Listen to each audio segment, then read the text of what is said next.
Manchurian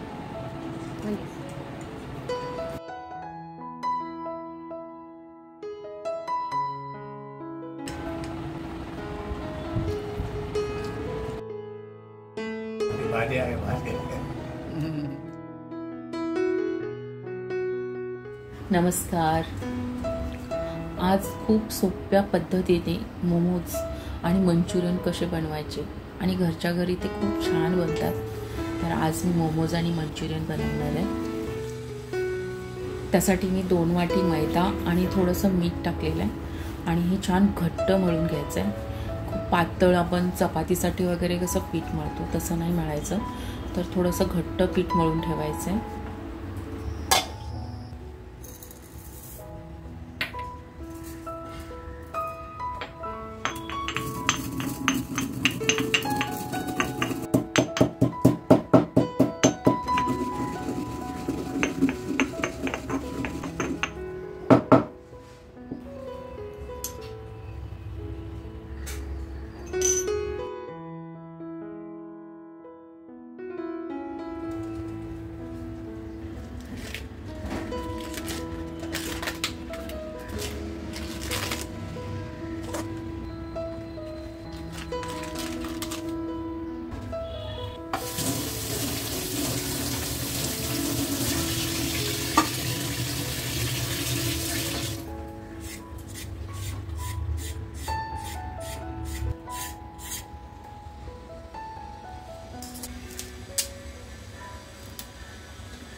मला कोबी खूप छान मिळाला, खूप कोवळा आणि मस्त खुसखुशीत होता।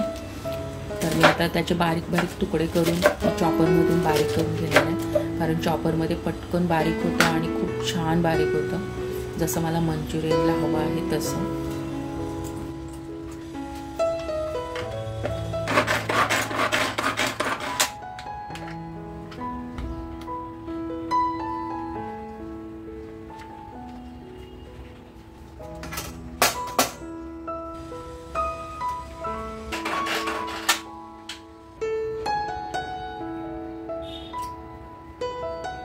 यामध्ये कापल्यानंतर जर पाणी असेल ना तर पूर्ण पिळून घ्यायचं, पण मी पिळत होते पण याच्यामध्ये पाणीच नव्हतं, खूप ड्राय होता।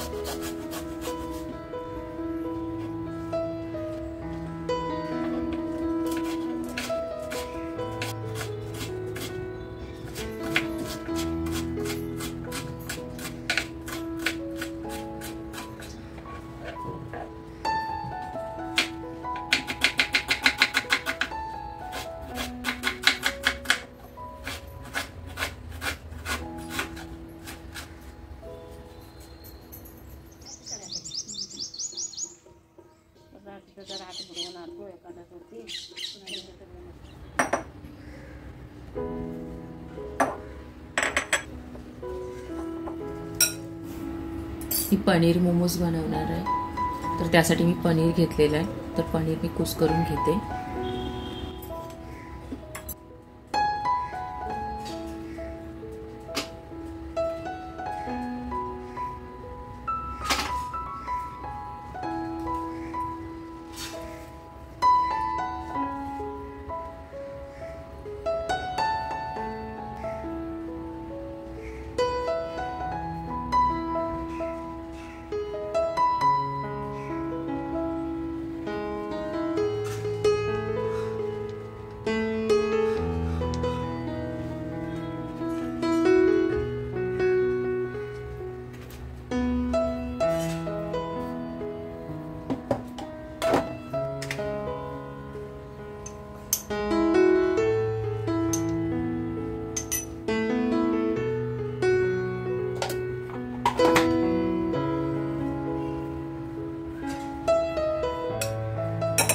स्टफिंग खूप छान बनवलेलं आहे. पनीर, त्यामध्ये सगळ्या भाज्या आणि बाकीचे सॉसेस वगैरे टाकून आहे ना, स्टफिंगच इतकं टेस्टी असतं ना, तर मोमोज पण खूप छान लागतात.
चपाती लाटून घ्यायची आणि चपाती पातळ लाटायची आहे, जास्त पण जाड लाटायची नाही आहे.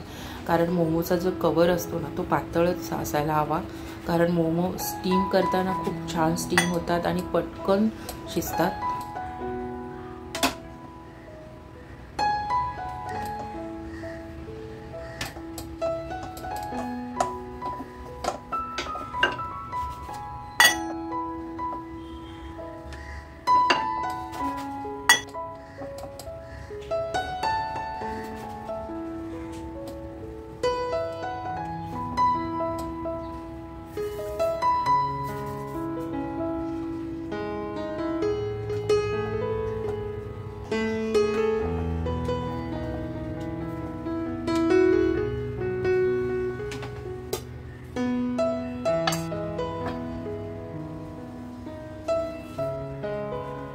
त्यामध्ये स्टफिंग भरून झालं ना की दोन्ही कडा बोटांच्या आणि पूर्ण असं दाबून बंद करायच्या आणि त्याचे दोन्ही टोक एकत्र घेऊन असे चिटकवायचे.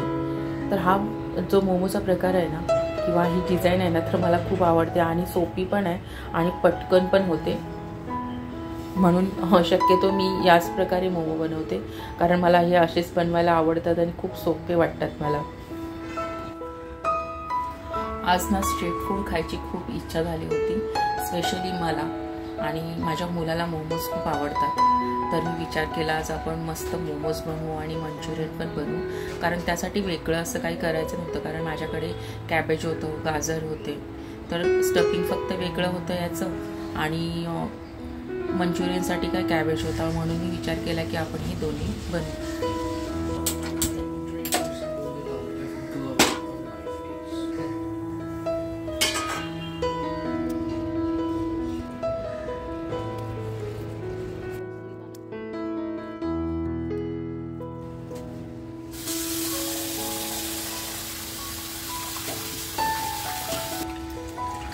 हळदीची पानं आणली होती, ती स्वच्छ धुवून घेते. कारण हळदीच्या पानांनी ना एक वेगळी टेस्ट येते आणि स्मेलही खूप छान येतो मोमोजचा. म्हणून मी माझ्याकडे जर असतील अवेलेबल तर मी अशा प्रकारे बनवते, नाहीतर मग विदाऊट असं पण मी स्टीम करून घेते.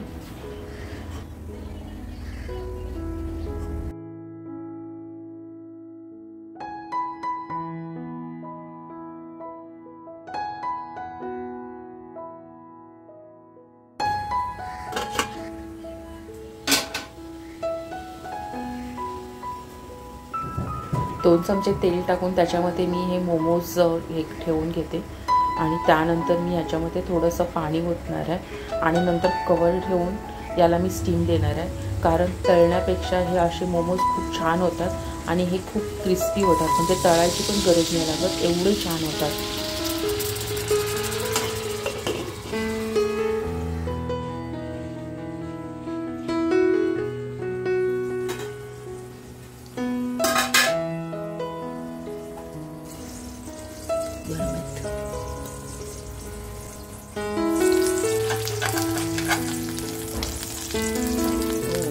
मस्त आहे बघा, असे क्रिस्पी होतात.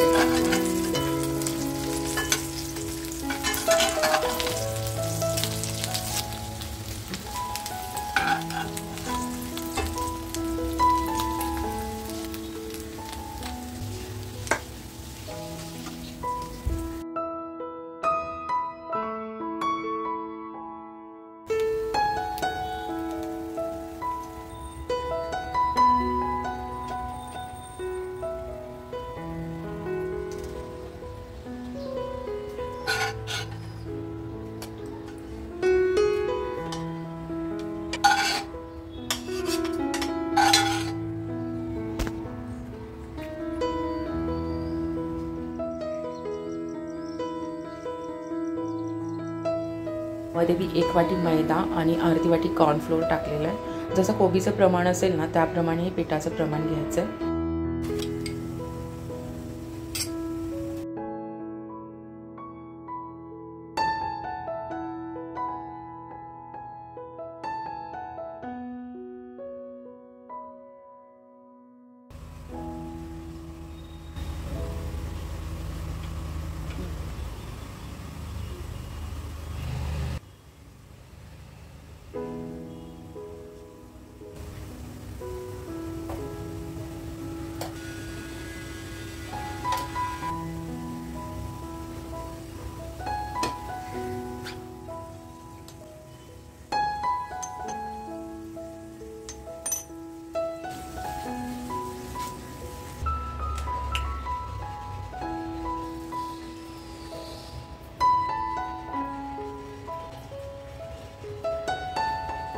तेल छान गरम झालं ना तर मीडियम फ्लेमवरती हे छान तळून घ्यायचे आणि फ्लेम थोडी मीडियमच ठेवायची, कारण जास्त हाय फ्लेमवरती हे करपतात आणि मग तळत नाही.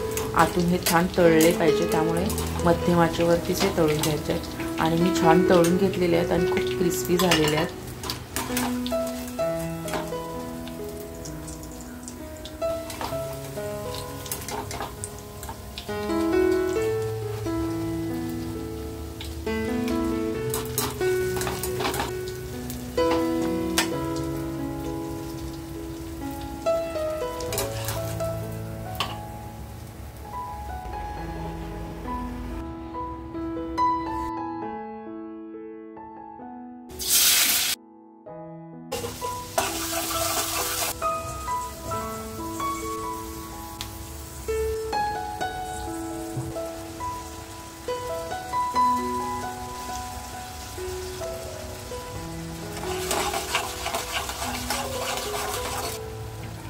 माझ्याकडे ज्या भाज्या अवेलेबल होत्या तेच मी टाकलेलं आहे, म्हणजे फक्त कांदा आणि गाजर. तर हे थोडंसं थिक होण्यासाठी मी कॉर्नफ्लोअरची स्लरी टाकलेली आहे. 1 चमचा कॉर्नफ्लोअर पाण्यामध्ये मी मिक्स करून ते टाकलेलं आहे. याने ते ग्रेव्ही खूप छान थिक होते.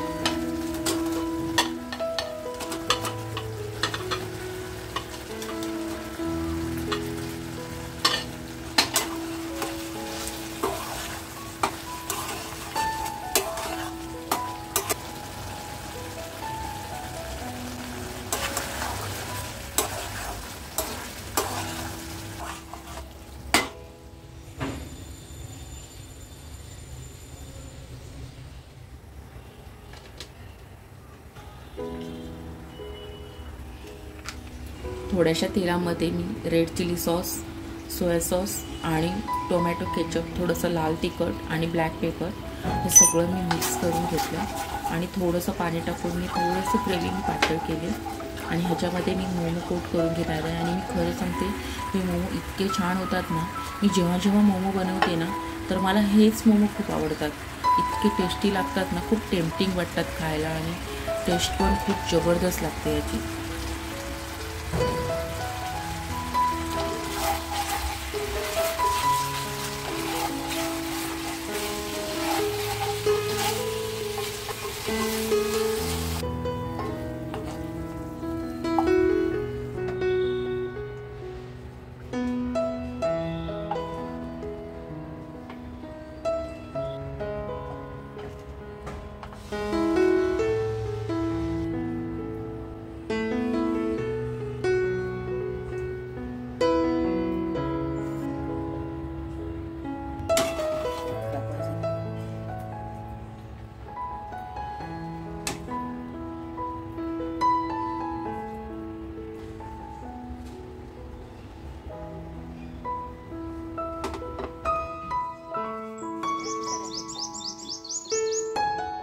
तर आमचं फेवरेट स्ट्रीट फूड तयार झालेलं आहे.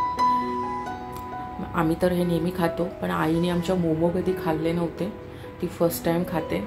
तर त्यांना हे आवडते की नाही मला नाही माहिती.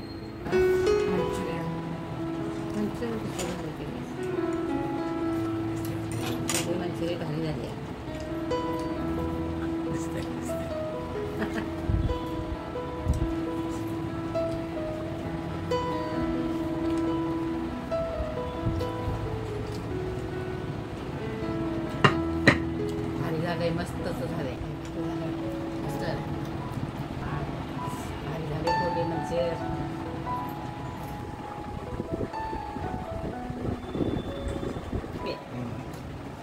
भारी झाले भारी. ओके झाले ओके.